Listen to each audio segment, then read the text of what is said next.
Thanks for watching. Don't forget to like, comment, share and subscribe to Mufti Tariq Masood, famous scholar.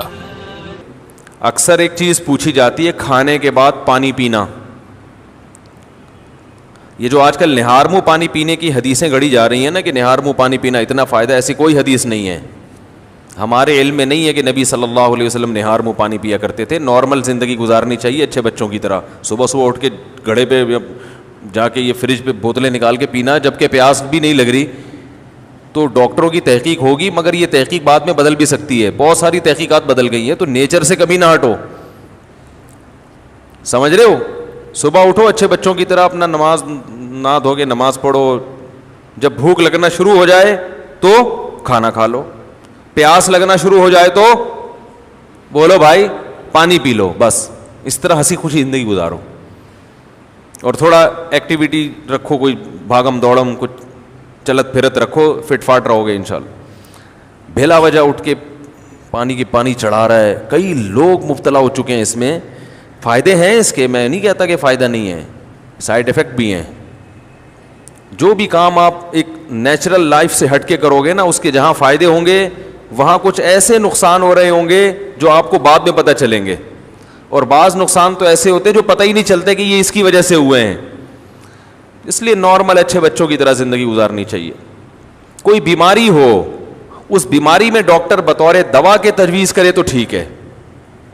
کوئی بیماری ہو گئی نا آپ کو, اس میں بطور دوا کے, بطور علاج کے, وہ ایک الگ چیز ہے, وہ ٹھیک ہے. لیکن نارمل آدمی کو, جوان آدمی کو ایسی ایکٹیویٹیز نہیں کرنی چاہیے. اچھے بچوں کی طرح سیدھا تمیز سے, جیسے اس کے باپ دادا زندگی گزارتے آئے تھے.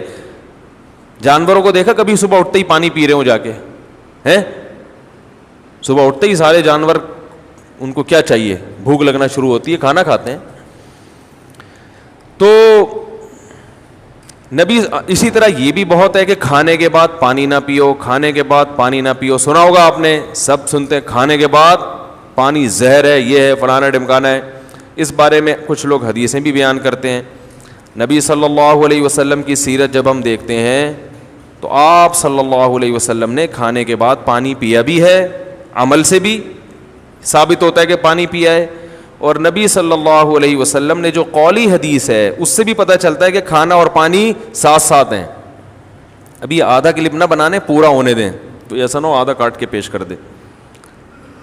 دیکھو حدیث میں آتا ہے رسول اللہ صلی اللہ علیہ وسلم گھر سے نکلے, شدید بھوک تھی آپ کو, شدید بھوک, پریشان ہو کے گھر سے نکلے.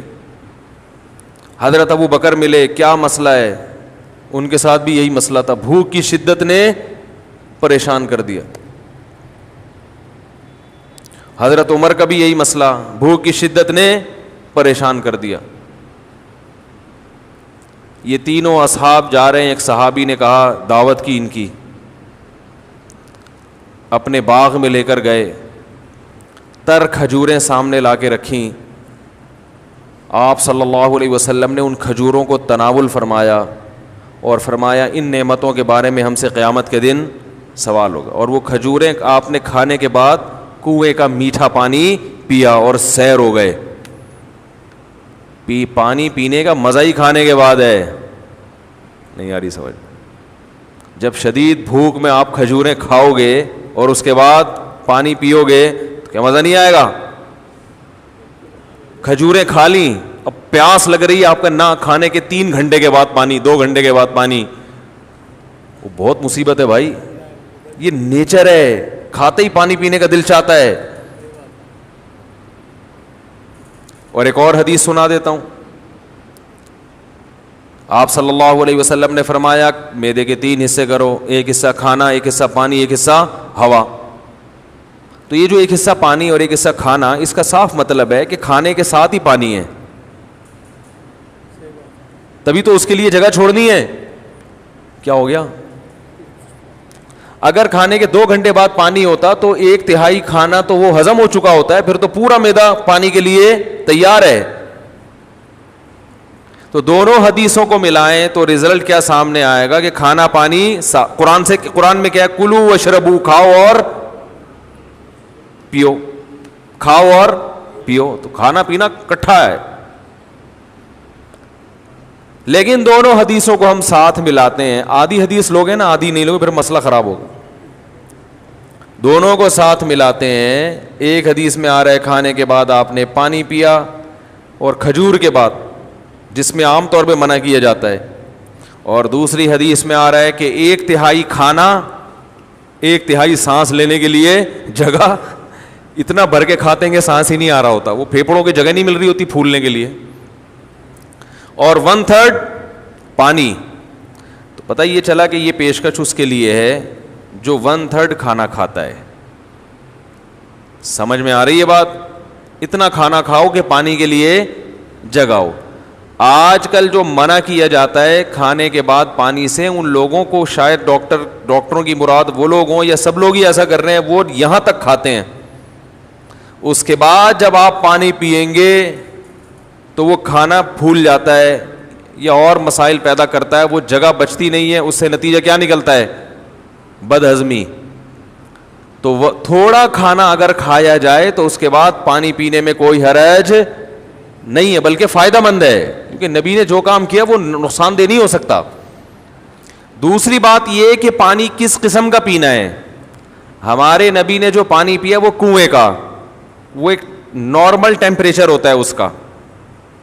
اور ہمارے ہاں جو کھانے کے بعد پانی پیا جاتا ہے وہ فریج کا نکلا ہوا ٹھنڈا ٹھاٹ. سمجھ میں آ رہی ہے بات؟ اس سے معدے کا کیا ہو جاتا ہے؟ بیڑا غرق. یہ جو ہمارا معدہ ہے نا, یہ وائز گھومتا ہے ایسے, یعنی میرے لحاظ سے دیکھیں نا, یوں کر کے گھومتا ہے. آپ کے لحاظ سے یوں کر کے گھومتا ہے, یہ ایسے گھوم رہا ہوتا ہے یہ. تو جب آپ ٹھنڈی ٹھاٹ چیز پانی اس میں ڈالتے ہو تو اس کی جو گھومنے کی حرکت ہے وہ سست ہو جاتی ہے, اور وہ جو کھانا ہے وہ مختلف قسم کے کھانچوں میں پھنس جاتا ہے. ٹھیک ہے نا؟